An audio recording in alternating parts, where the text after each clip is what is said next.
Welcome students. Today we are going to explain the applications of Newton's third law of motion.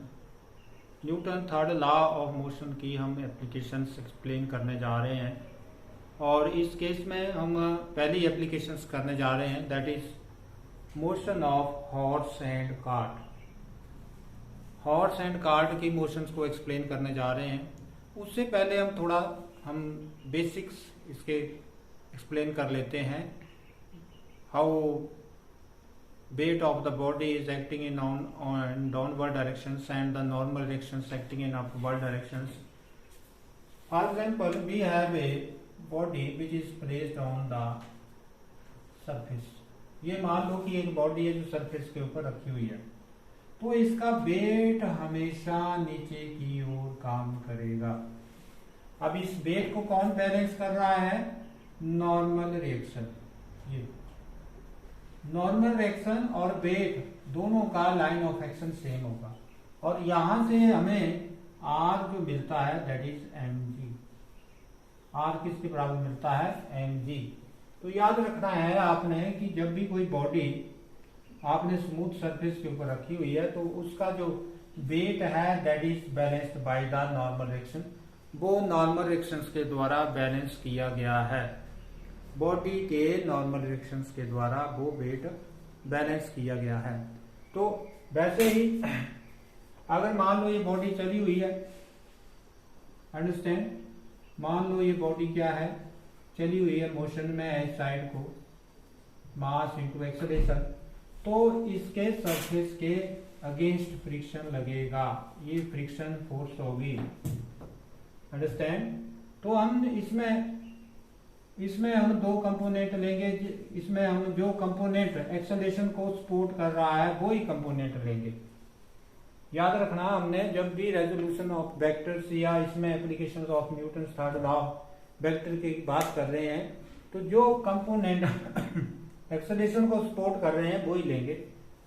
अब यहां आप देख रहे हैं कि wait of the body is balanced by the normal action और मास into acceleration किसके बराबर हुआ? फोर्स ऑफ फ्रिक्शन के बराबर। ऐसे क्योंकि ये तो इसने बैलेंस कर दिया है। तो ऐसे कुछ केसेस हैं जो हम डिस्कस करने जा रहे हैं। पहली कई बार जो है क्या होता है कि ये बॉडी रखी हुई है स्मूथ सरफेस के ऊपर और यहाँ पर आपने इसको खींचा हुआ है, यहाँ फोर्स लगाई हुई है, मान लो ये फोर्स लगाई हुई है, यहाँ पे आप इसको खींच रहे हैं, तो ये बॉडी यहाँ पर है। तो ये बॉडी क्या करेगी? ये बॉडी रेस्ट में रहने की कोशिश करेगी। ये बॉडी क्या करेगी? रेस्ट में रहेगी। तो ये रेस्ट में रहने के कारण इस स्ट्रिंग के ऊपर जो फोर्स लग रही है वो यहाँ लग रही है। इसका काम है कि मैं यहाँ रहूं और इसका काम क्या है? ये टेंशन हमेशा आप जो फोर्स लगा रहे हैं या बॉडी जो, अब मुझे कोई खींच रहा है तो मैं नहीं जाना चाहता हूं वहां पे, तो मेरे जाने के अगेंस्ट फोर्स टेंशन लगेगी। अगर कोई बॉडी ऐसे नीचे को आपने हैंग की हुई है, ये उसका वेट है, तो टेंशन ऊपर को लगेगी। दैट इज टेंशन जो है that is equal to M G. Tension किसके बराबर होगी? एम जी के बराबर। परंतु यही बॉडी अगर नीचे को एक्सेलरेट कर रही है तो एक्सेलरेशन को कौन सपोर्ट कर रहा है? M G. तो यहाँ acceleration mass into acceleration M G, mass into acceleration किसके बराबर हुआ? एम जी के बराबर। अगेंस्ट कौन जा रहा है? टेंशन। अगेंस्ट कौन जा रहा है? टेंशन। तो ऐसे ही कुछ केसेस हम डिस्कस करने जा रहे हैं applications of Newton's third law of motions में। जो हम Newton's third law of motions की एप्लीकेशंस करने जा रहे हैं उसमें, तो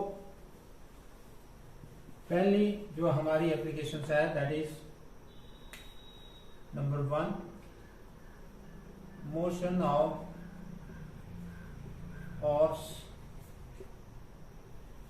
एंड कार्ट। अब इसमें ज्यादा लिखने की जरूरत नहीं है, इसको ज्यादा समझने की जरूरत है कि मोशन, क्योंकि ये क्वेश्चंस खासकर कंपटीशन पॉइंट ऑफ व्यू से अच्छे एक रिजल्ट देते हैं। तो मान लो ये हॉर्स है, हॉर्स को हम ऐसे एक शेप दे देते हैं, ये हॉर्स है और ये इसकी टांगे हैं सपोज करो तो, और ये हॉरिजॉन्टल सरफेस है और यहाँ पर कार्ट है, ये कार्ट है ये, और ये रस्सी से बंधा हुआ है।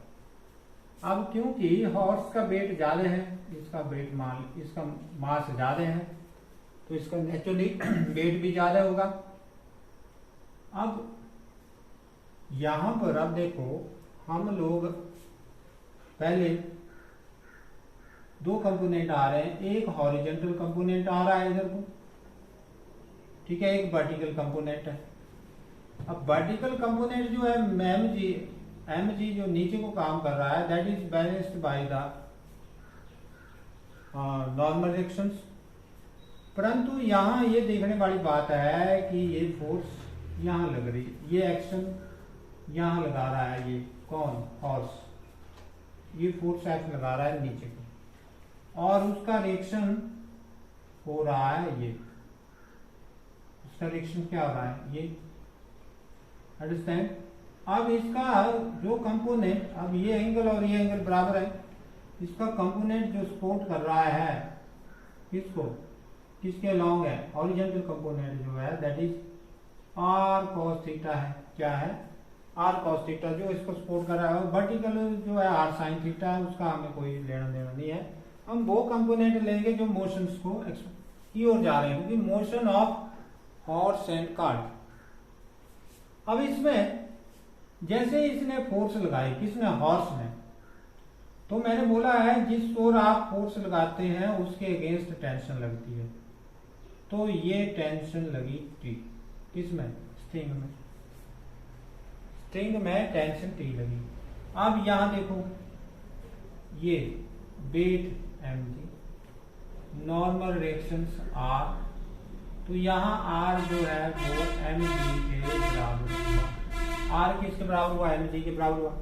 परंतु यहाँ एक चीज और है कि ये पीछे की ओर जो फोर्स ऑफ फ्रिक्शन है, जो आपको हर घर पाठशाला में फोर्स ऑफ फ्रिक्शन पढ़ा हुआ है, आगे इसको और पढ़ाएंगे। फोर्स ऑफ फ्रिक्शन पीछे की ओर काम कर रहा है, परंतु अगर आप देखें कि फोर्स ऑफ फ्रिक्शन पीछे की ओर काम कर रहा है और ये विचार आए कि मैं रेस्ट में रहूं, ये इधर कोशिश है इसकी, तो टेंशन कहाँ लगी, यहाँ, उतनी टेंशन स्ट्रिंग में यहाँ लगी, अंडरस्टैंड। तो अगर हम फार कार्ड की बात करें, फार कार्ड, कार्ड के लिए क्या है,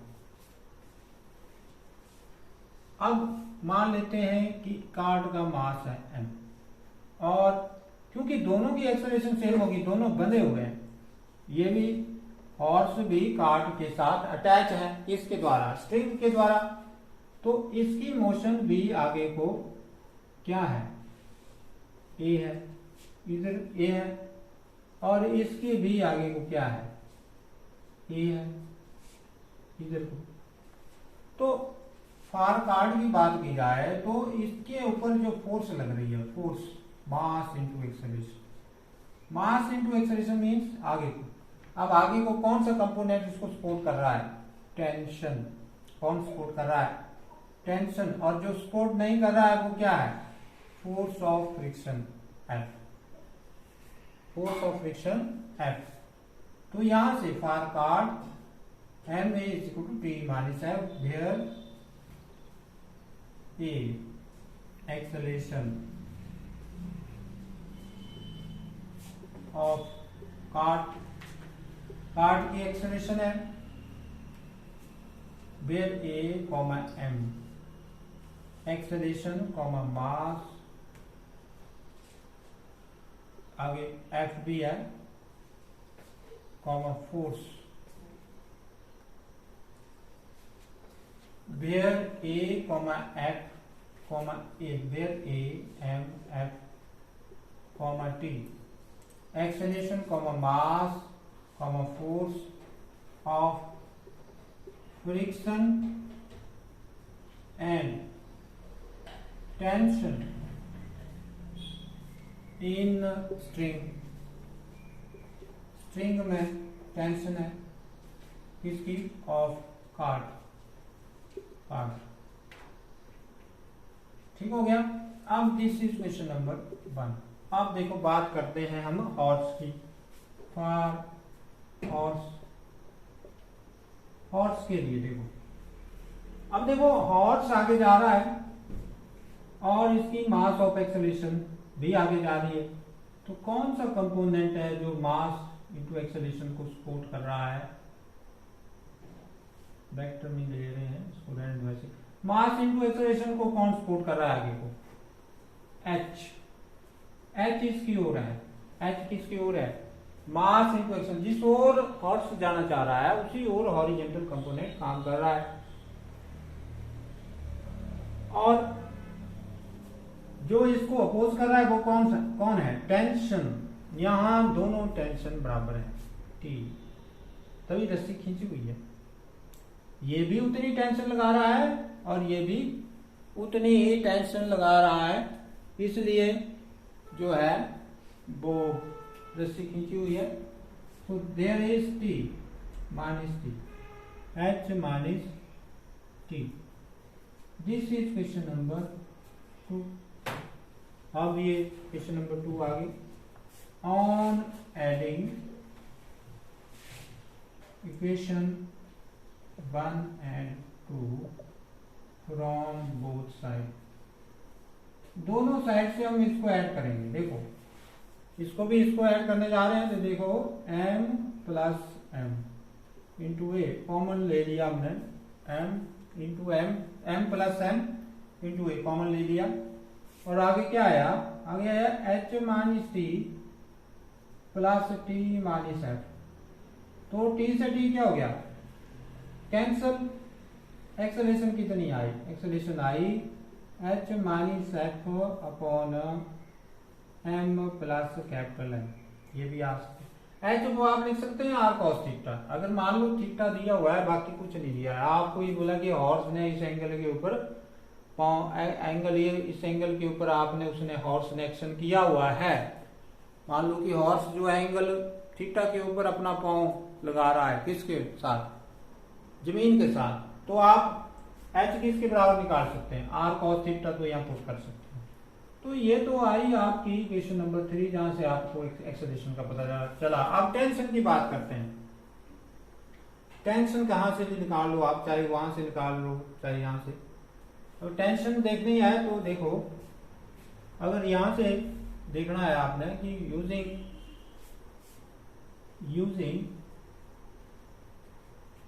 3 इन 1 में यूज कर रहे हैं, तो हमारे पास मास इंटू एक्सेलरेशन, एक्सेलरेशन क्या हुई? h minus F upon m plus m बराबर है t माइनस एफ, ये हुई। तो अब इसको कैलकुलेट करेंगे, कैलकुलेट करने के बाद हमें टेंशन भी मिल जाएगी। और ये फार्मूले जिन बच्चों ने कंपटीशन, जो बच्चे कंपटीशन की तैयारी करना चाहते हैं, उनको ये फार्मूले याद रखने होंगे। तो अब बात कर रहे हैं, हमारे पास MH माइनस MF, ये ब्रैकेट खोल दी, और यहाँ M plus M T minus F। तो यहाँ MH minus MF, you have m plus m into t minus m plus m into f। इसको परे लेंगे तो m plus m capital M plus m capital M में ऐसे रहने दिया इसका साइन, और इसको इधर ले आए, तो MH minus MF plus MF plus MF से MF। टेंशन किसके बराबर आई? टेंशन आई M H plus M F upon M plus M. तो ये टेंशन आई। तो इस ढंग से ये आप लोगों ने ये एप्लीकेशंस है न्यूटन्स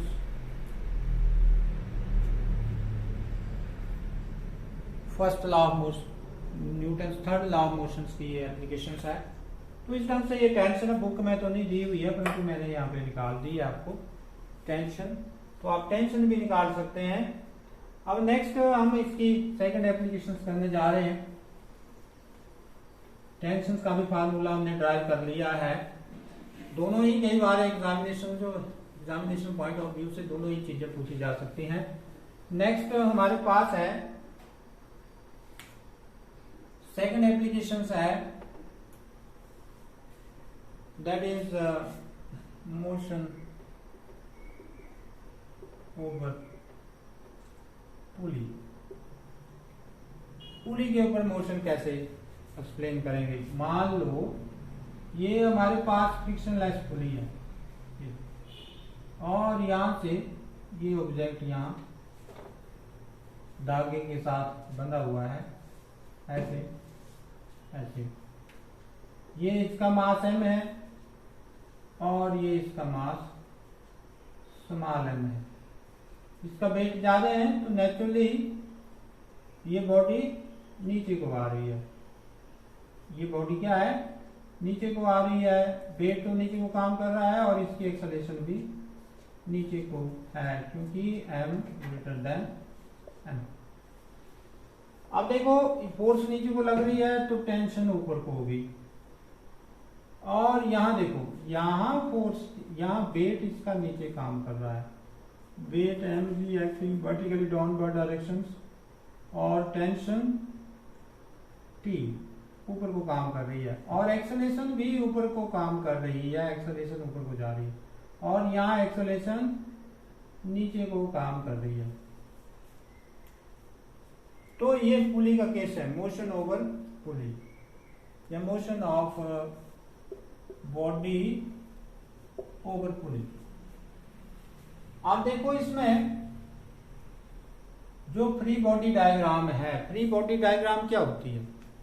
फ्री बॉडी डायग्राम वो होती है जिसमें हम लोग बॉडी को एक पॉइंट की तरह कंसीडर करते हैं और उसमें जितनी भी फोर्सेस लगी होती हैं, चाहे वो फोर्स ऑफ फ्रिक्शन है, नॉर्मल रिएक्शंस है या कोई और फोर्सेस हैं, उनको हम लोग उनके रेजोल्यूशंस करते हैं, उनके हम कंपोनेंट बनाते हैं। जैसे वेट एक्टिंग कर रहा है नीचे को mg, तो ये फ्री बॉडी डायग्राम है। What is this, these are the free body diagram. जितनी भी अभी हमने हॉर्स की बनाई है या इसकी बना रहे हैं, आगे कोई और बनाएंगे जिसमें हम सारे ये मेंशन कर रहे हैं, that is free body diagram. तो इसमें मोशन ऑफ बॉडी ओवर पुली, तो for body of mass m, अब इसके लिए ये बॉडी ऑफ मास m, देखो एक्सेलरेशन नीचे को जा रही है तो इसलिए मास इंटू एक्सेलरेशन। अब बॉडी नीचे को जा रही है, वेट नीचे को जा रहा है, जो मास एक्सेलरेशन को सपोर्ट कर रहा है वो कौन कर रहा है, मास इंटू ग्रेविटी। जो एक्सेलरेशन को के अपोजिट है दैट इज बट टेंशन। तो ये पहला आ गया, this is for body of mass m। अब देखो फॉर बॉडी ऑफ मास क्या m। अब देखो इसमें एक्सेलरेशन ऊपर जा रही है, मास इंटू एक्सेलरेशन। एक्सेलरेशन को कौन सपोर्ट कर रहा है, टेंशन। टेंशन इसकी ओर है और इसके अपोजिट कौन है, मास इंटू ग्रेविटी, छोटा मास। ये हमारे पास आ गया। Adding equation, adding 1 in 2 from both side, दोनों साइड से हम इनको क्या करेंगे, ऐड करेंगे। हमारे पास क्या है, m plus m into A is equal to, अब देखो t से t क्या हो गया, कैंसल। हमारे पास रहा m minus m into g, ये आया। अब यहां से हमारे पास एक्सेलरेशन आ चुकी है। Acceleration is equal to m plus m, sorry m minus m upon capital M plus M into g. ये एक्सेलरेशन आ गई। ये क्या आ गई आपकी एक्सेलरेशन। अब टेंशन निकालेंगे। टेंशन कहीं से निकाल लो, या यहां से। तो यहां वर्क पुट कर रहे हैं। This is question number 3 using 3 in 1, using 3 in 1 में प्रूफ कर रहे हैं। तो m बड़ा है, m क्या है, बड़ा है, m बड़ा है a। अब a देखो क्या है, m minus m upon capital M plus M into G, that is m g minus t को इधर ले आए और m g माइनस यहाँ m g into m minus m upon m plus m। ये अब देखो इसमें m g आप कॉमन ले लो, t is equal to m g common आ गया, अंदर क्या रहा 1 माइनस यहाँ m minus m upon m plus m। ये अब देखो आप लोग इसको आसानी से tension is equal to m g into m plus m minus m plus m upon what is that is m plus m। अब देखो m से m cancel, t is equal to m g into 2m upon m plus m। हमारे पास क्या आ गया, t is equal to 2m m upon t is equal to 2m m upon m plus m into G, that is 2m m upon m plus g। तो ये आई tension. तो देखो acceleration ये आ गया, एक्सेलरेशन ये आ गया, टेंशन ये आ गया। तो इस ढंग से ये हमने तीसरी इसकी एप्लीकेशन कर लिया। अब हम एप्लीकेशन करेंगे motion of elevator of lift, motion of elevator of lift. जो एलिवेटर होता है किसमें,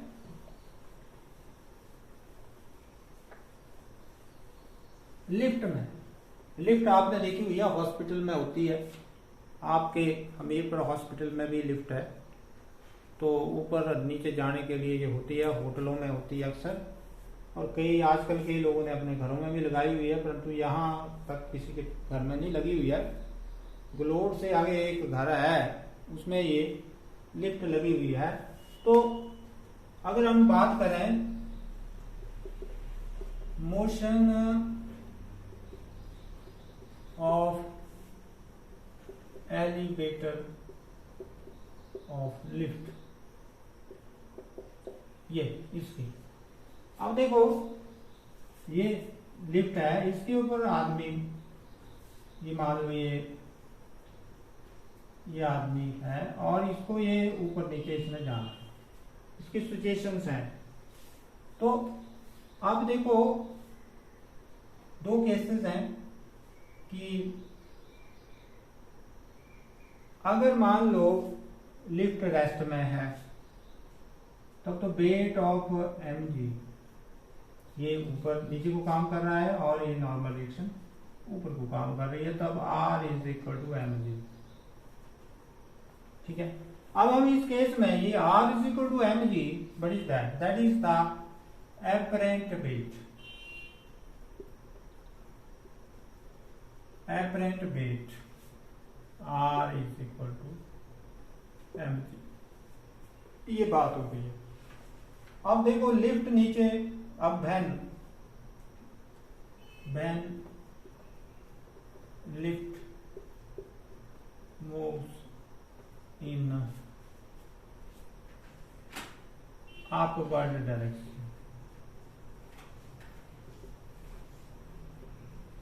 अब लिफ्ट जो है अपवर्ड डायरेक्शन में मूव कर रही है, तो पहला केस है जब वो रेस्ट में है या ऐसे है, तब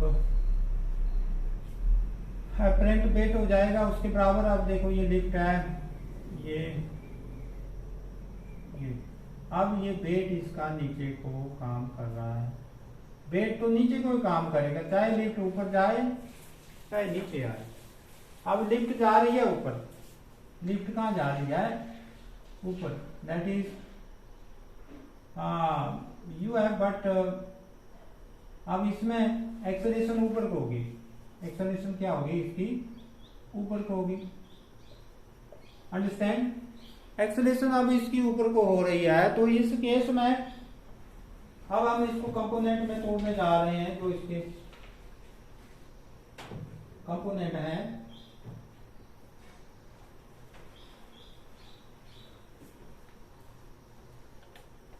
वेट इसका नीचे को काम कर रहा है, एक्सेलरेशन इसकी ऊपर को हो रही है।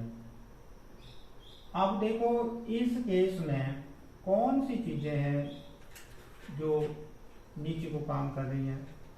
एक तो वेट किसका? मैन का, अंडरस्टैंड, और दूसरा जो लिफ्ट का है वो नीचे को काम कर रहा है। तो इसमें कोई भी ऐसी चीज नहीं है जो एक्सेलरेशन को सपोर्ट कर रही है, वो सिर्फ एक ही चीज है, that is the normal reaction. Normal reaction. अब हम लिफ्ट मैन और लिफ्ट का मास नहीं कंसीडर कर रहे हैं, हम सिर्फ मैन का ही मास कंसीडर कर रहे हैं। तो यहाँ मैन का जो मास है, जो वेट है, that is acting in downward direction and normal direction. Simple is that we have already explained that we have A man and here it is placed on a surface, then weight is acting in downward directions and here normal direction is acting in upward direction. Now case is that the same is taken in upward direction. अब इसको ले गए हम upward directions में। अब देखो कौन सी चीज है जो इसको मोस्ट एक्सेलरेशन को सपोर्ट कर रही है? मास इंटू एक्सेलरेशन, ये तो ऊपर जा रही है ना, फोर्स हुई। जो इसको सपोर्ट कर रही है वो कौन है? Normal reaction. जो अगेंस्ट है वो कौन है? वेट। तो ये केस आया तब when lift moves in upward directions, where M total mass, ठीक है, ऑफ लिफ्ट। लिफ्ट का टोटल मास है, इसमें मैन का भी और हमने लिफ्ट का भी कंसीडर कर लिया है। And R is normal mass, हम मैन का ही कंसीडर करेंगे क्योंकि फिर नॉर्मल रिएक्शंस में प्रॉब्लम आ जाएगी। Where M is the mass,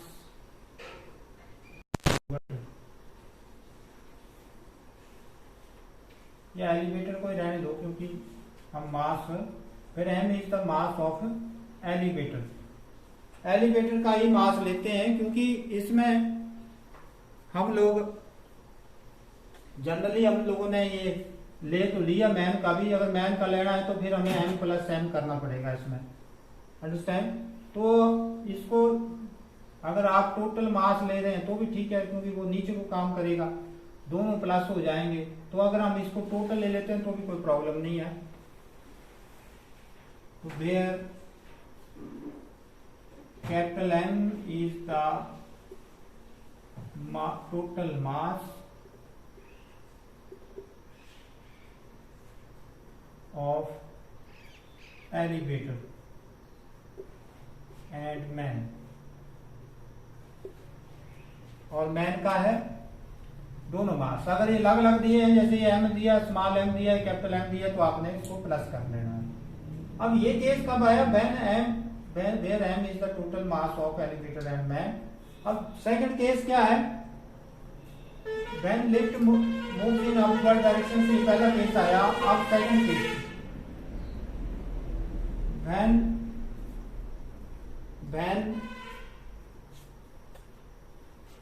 lift moves in downward direction,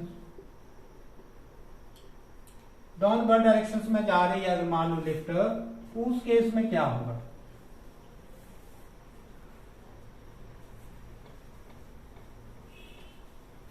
downward direction में अगर लिफ्ट नीचे जा रही है तो उसकी मोशन नीचे को हुई, और उसकी मोशन को कौन से कंपोनेंट सपोर्ट कर रहे हैं? वो हमने पॉजिटिव लेने होते हैं दूसरी साइड।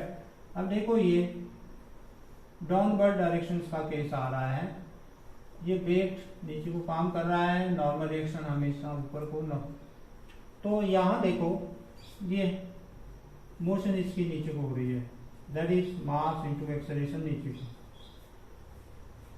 अब देखो इस केस में देन मास इनटू एक्सेलरेशन को कौन सपोर्ट कर रहा है? मास इनटू ग्रेविटी, और इसके अगेंस्ट कौन है? R. This is question number 2। पहले केस में क्या था?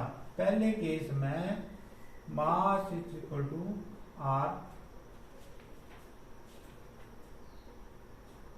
इसको ऊपर को सपोर्ट कर रहा था और ग्रेविटी नीचे को सपोर्ट कर रही थी। ये पहला केस आ रहा था। तो दोनों ही केसेस में एक्सेलरेशंस जो है वो अलग अलग होंगी। एक्सेलरेशंस क्या है? अलग अलग होंगी। अब ये एक्सेलरेशन हम उसमें नहीं ले सकते, ये उसमें नहीं ले सकते। डाउनवर्ड में ऐसे एक्सेलरेशन आ रही है, ऐसा नहीं है कि दोनों को जमा कर देना है तो अब तो जीरो हो गई। ये एक्सेलरेशन लग आ रही है, इसमें लग आएगी, या इसको एम ए डैश ले लो, ठीक है, और उसमें अलग आएगी। ऊपर को इसकी एक्सेलरेशन कम होगी उसको, और नीचे को इसकी एक्सेलरेशन ज्यादा होगी, क्योंकि वेट उसको सपोर्ट कर रहा है और वहां ऊपर नॉर्मल रिएक्शन सपोर्ट कर रहा है नेचुरली। अब सेकंड है व्हेन इट गेट फ्री, जब ये फ्री हो जाती है। अगर ये फ्री होगी तब जो नॉर्मल रिएक्शन आर है वो हो जाएगा 0 के बराबर। आर क्या हो गया? 0 के बराबर। और उस टाइम जो है इसकी एक्सेलरेशन जो होगी that is equal to the weight of the body. उस टाइम जो है उसमें एक्सेलरेशन जो है आपकी क्या हो जाएगी? Almost that will be equal to acceleration due to gravity, और वेट जो है वो 0 हो जाएगा।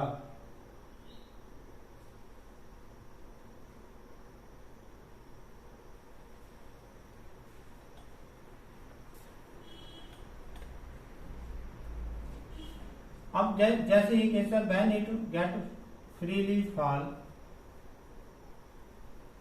Then acceleration is equal to acceleration due to gravity. Acceleration किसके बराबर होगी? एक्सेलरेशन ड्यू टू ग्रेविटी के बराबर। तो उस केस में अगर हम देखें तो जो वेट है बॉडी का वो हो गया 0 के बराबर, W इज इक्वल टू 0। अब कैसे हुआ? अगर आप ध्यान से देखें तो हमने जो कोई भी केस ले लो, ये केस ले लेते हैं, इसमें हमारे पास है M A is equal to M G minus R. Understand? तो हमारे पास ये R is equal to M G minus M A, ये हुआ। अंडरस्टैंड? अब ये ए हो गया जी के बराबर, तो M G minus M G that is equal to 0। परंतु आर क्या है? weight of the body, that is equal to weight of the body mg। तो इस टाइम उसमें जो है नॉर्मल रिएक्शंस ऑलमोस्ट क्या हो जाएगा, जीरो हो जाएगा, और body that will B fall freely. So this is all about the applications of Newton's third law of motion.